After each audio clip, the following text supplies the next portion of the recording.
जय हिंद मेरे प्यारे साथियों। आज देखेंगे पुराणों में 4 युग की बात की गई है।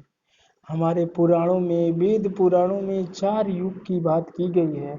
उन चारों युगों के बारे में समझने की कोशिश करेंगे बिल्कुल आसान भाषा में। पुराणों में 4 युग कौन कौन से थे? कृत या सतयुग, दूसरा त्रेता युग, द्वापर युग और कल युग। बात मतलब क्या करेंगे बताए गए हैं, यानी सतयुग, त्रेता, द्वापर, कलयुग बताए गए हैं। पुराणों में 4 युग सतयुग, त्रेता, द्वापर, कलयुग बताए गए हैं। हर युग अपने पिछले युग से घटिया बताया गया है और कहा गया है कि एक युग के बाद जब दूसरा युग प्रारंभ होता है तब मानव में मानदंडों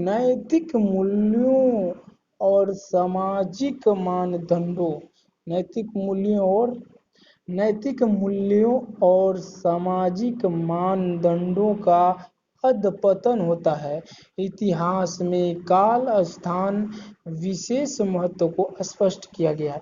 यानी इसमें साफ साफ कह रहा है कि जब एक युग बीतता है तो दूसरा युग जो आता है उससे क्या होता है, घटिया होता है। यानी उसमें जो एक युग दूसरा युग आएगा उसमें नैतिक मूल्यों का हानि तथा सामाजिक मानदंडों का अधपतन मिलेगा।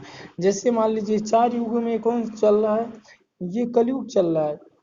यानी इससे पहले कौन कौन सा युग बीत चुका है? तो हम सतयुग में हम नहीं जी, मतलब सतयुग को हम नहीं अनुभव कर पाएंगे। त्रेता बीत चुका है, द्वापर बीत चुका है। इस समय कलयुग क्या है, चल रहा है। तो कलयुग सबसे घटिया किस्म का युग माना गया है। यानी सबसे बेकार युग कौन है? कलयुग है, जिसमें अभी मानव के क्या कर रहे हैं, जी रहे हैं। जो जीव जंतु जगत है, पृथ्वी, यूनिवर्स पूरा कलयुग में चल रहा है। इसके बाद से फिर से सतयुग आ जाएगा, फिर त्रेता, द्वापर, यही 4 राउंड रोटेट करते रहेंगे। तो अभी हम लोग चल रहे हैं कलयुग में।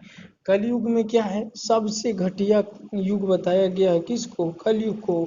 इसको 4 स्थितियों में बांटने की कोशिश किया गया है। तो देखिए युग क्या है, सतयुग। सतयुग में क्या क्या हुआ था?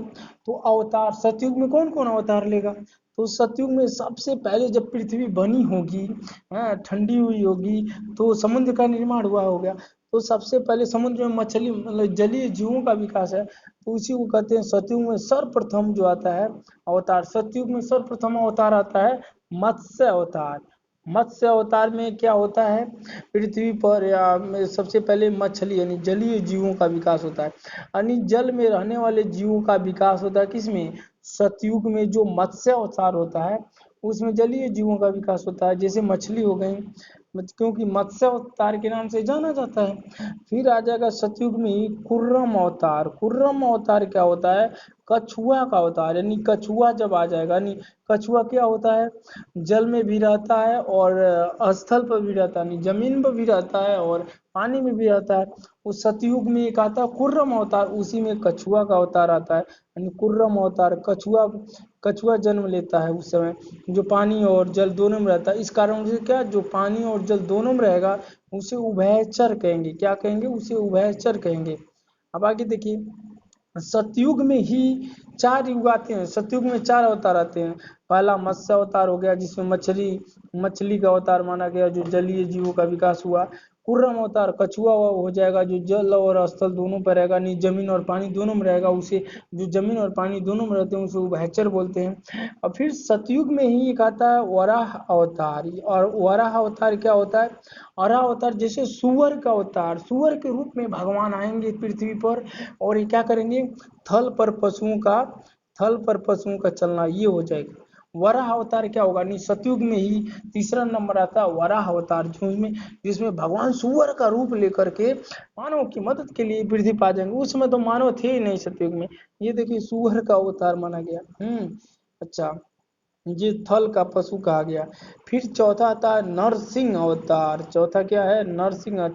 नरसिंह अवतार, जिसमें नरसिंह भगवान का अवतार होता है। जहाँ कहा जाता है कि हिरण्यकश्यप से बचाने के, हिरण्यकश्यप को मारने के लिए उन्होंने जन्म लिया था नरसिंह का अवतार। उसमें क्या, प्रहलाद को बचाने के लिए, प्रहलाद को जब वो ललकारता है कि तुम्हारा भगवान कहाँ है, तो वहीं पर नरसिंह भगवान ने प्रहलाद के प्राणों की रक्षा करने के लिए नरसिंह अवतार लेते हैं और हिरण्यकश्यप को मारते हैं। हिरण्यकश्यप को जानते हैं कि वरदान था कि ना वो दिन में मरे न रात में मरे, ना दिन में मरे न रात में मरे, ना आकाश में मरे ना धरती पे मरे, तो ना आकाश में मरे ना पताल में ना धरती पर। तो इस तरह के वरदान थे। तो इसको क्या, जब सूर्य ढलने का टाइम होता है, सूर्य ढलने का टाइम होता है जिसको गदबेर कहा जाता है, उसी में इसको मारा गया। और ये क्या के चौखट पर मारा गया। चौखट एक ऐसा न घर था न बाहर था, और उसको जांग पर रख के मारे थे। ना आकाश में था न पताल में था, न उसे आदमी मार रहा था न देवता मार रहा था। वो नरसिंह अवतार थे। आधा क्या था, आधा पशु का शरीर था, आधा मानव का शरीर था। उसी को हम क्या कहते हैं, अर्ध मानव या नरसिंह अवतार। इसी को बोल सकते हैं अर्ध मानव या नरसिंह अवतार, यानी पशु या मानव के बीच का जीवन, यानी पशु और मानव के मतलब पशु और मानव के बीच का जीवन होता है, उसको नरसिंह अवतार बोलते हैं। नरसिंह भगवान ने जन्म क्यों लिया था, क्यों अवतार आन पड़ी, क्यों नरसिंह अवतार की आवश्यकता पड़ी, क्योंकि उस समय नरसिंह अवतार, उसका हिरण्यकश्यप को ये वरदान था कि न आदमी मारे न देवता मारे, न आकाश में मरूं न पताल में मरूं। तो भगवान भक्त प्रहलाद की रक्षा करने के लिए अपने अवतार को बदल करके वही नरसिंह अवतार में आते हैं और प्रहलाद की रक्षा करते हैं। ठीक, भगवान भक्त की रक्षा नहीं करेगा तो फिर कौन करेगा इसे। अच्छा, अब ये आएगा, ये तो आप क्या चौथा अवतार पढ़ लिए। अब किसमें मतलब सतयुग में चौथा अवतार था नरसिंह अवतार। अब आ जाएगा सतयुग के बाद आएगा त्रेता। सतयुग के बाद कौन सा अवतार आता है, त्रेता। तो ये त्रेता में क्या होता है भैया, तो त्रेता में देखिए सर्वप्रथम किस अवतार हुआ, किसका अवतार हुआ, तो त्रेता में सर्वप्रथम वामन अवतार हुआ। वामन अवतार को क्या कहते हैं, बौना अवतार, यानी लघु मानव का अवतार हुआ। लघु छोटे छोटे मानवों का क्या हुआ, अवतार हुआ, यानी उसी को वामना अवतार या बौना बोला जाता है, यानी बौना लघु मानव का विकास हुआ। उसके बाद त्रेता में ही परशुराम अवतार आता है। परशुराम का अर्थ ही बहुत खतरनाक होता है। परशुराम का मतलब होता है, देखो, परशु का मतलब होता है फरसा। फरसा, कणासा, काटने वाला फरसा, यानी हथियार। युद्धों में लोग इसका यूज करते थे, हैं, युद्ध में लोगों को मारने के लिए फरसा यूज करते थे, उसी को परशुराम भगवान का। परशुराम का तो फरसा आपको याद ही होगा, रामायण तो देखते ही होंगे, उसमें आपको पता चल जाएगा कि फरसा होता क्या है। अक्सर गांव में लोग फरसा यूज करते हैं, हथियार के रूप में झगड़े में पहले निकाला जाता है फरसा। तो ये परशुराम का, परशुराम अवतार यानी क्या है, परशु का मतलब होता है फरसा, और वाले मतलब वाले राम, यानी फरसा वाले राम का अवतार हो जाएगा त्रेता युग में। त्रेता युग में फरसा वाले परशुराम का अवतार हो जाएगा, उसी को फरसा वाले राम कहते हैं। शस्त्र प्रयोक्ता मानव, यानी सर्वप्रथम इसी में क्या करेगा मानव, शस्त्र प्रयोग करना जानेगा, किस तरह शस्त्र का प्रयोग किया जाता है।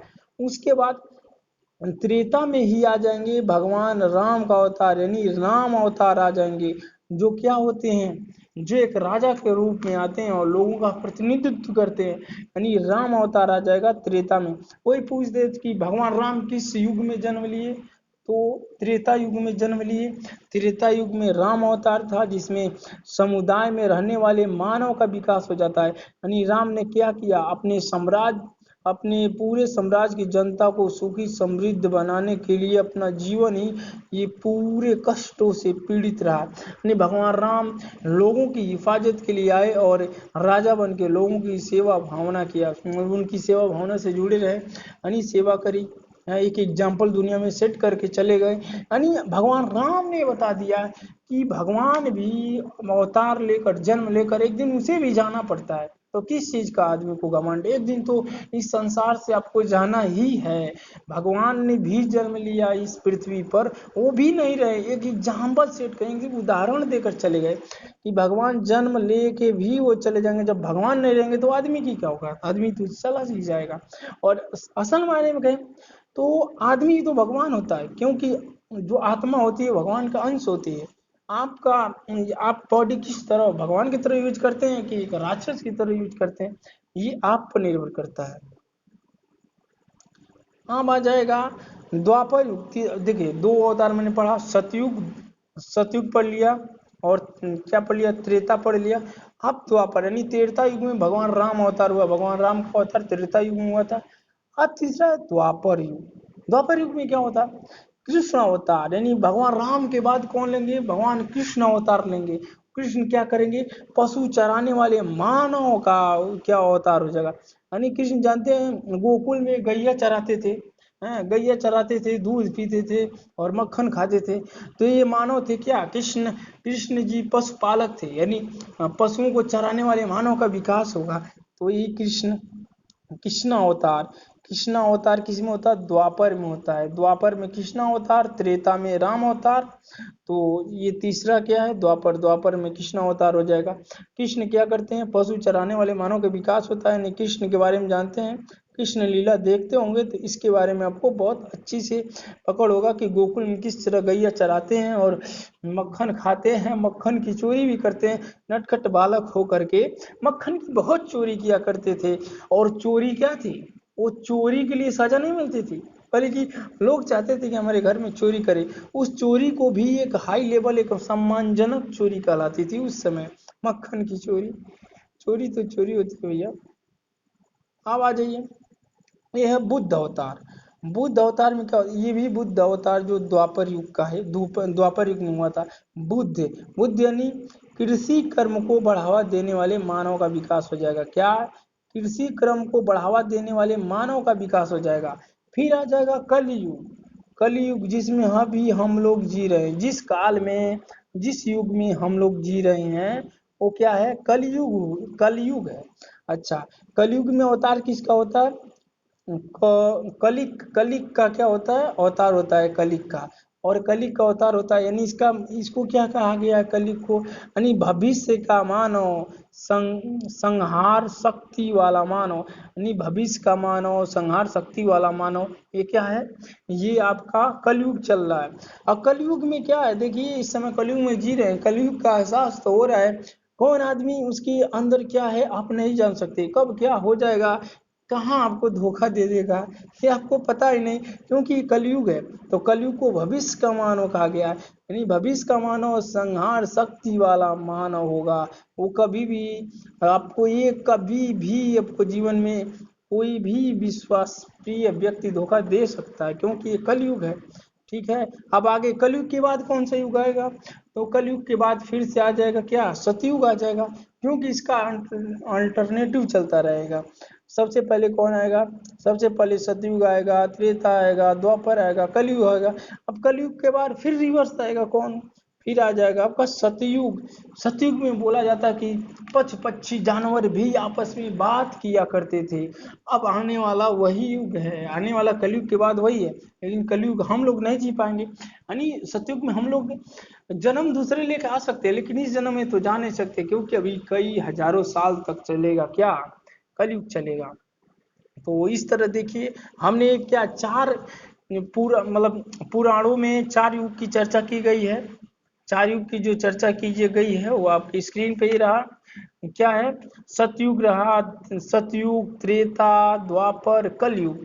अब क्या है, विशेषताएं इनकी थोड़ा जान लेते हैं क्या होती हैं। इनकी विशेषताएं हैं कि विष्णु पुराण में, विष्णु पुराण, विष्णु जो पुराण है उसमें चार युगों का सही क्रम इस प्रकार ही बताए गए हैं। किस प्रकार बताए गए हैं, यानी ये जो भी डाटा है ये विष्णु पुराण के अनुसार है। विष्णु पुराण में चार युगों की बात कही गई है, और चार युग जो हैं उनका सीक्वेंस ये दिया गया है कि पहले सतयुग आएगा, फिर त्रेता आएगा, यानी पहले सतयुग आएगा, पहले सतयुग आएगा, देखिए पहले सतयुग है, त्रेता है, द्वापर है, कलयुग है। ठीक है, तो ये आपके सामने क्या रहा, चार युगों के बारे में रहा, चार युगों में किस तरह अवतार थे, उन अवतारों को देखने का प्रयास किया गया। कभी कभी एग्जाम में यहाँ से एक क्वेश्चन पूछ लेता है, तो इस बात को आप ध्यान रखिए, माइंड में फिक्स रखिए, और चार युगों के बारे में जानकारी ठीक ठाक रखिए, क्योंकि जो हमारे पुराण बता रहे हैं, आज लाखों करोड़ों की मशीनें भी वही बता रही हैं।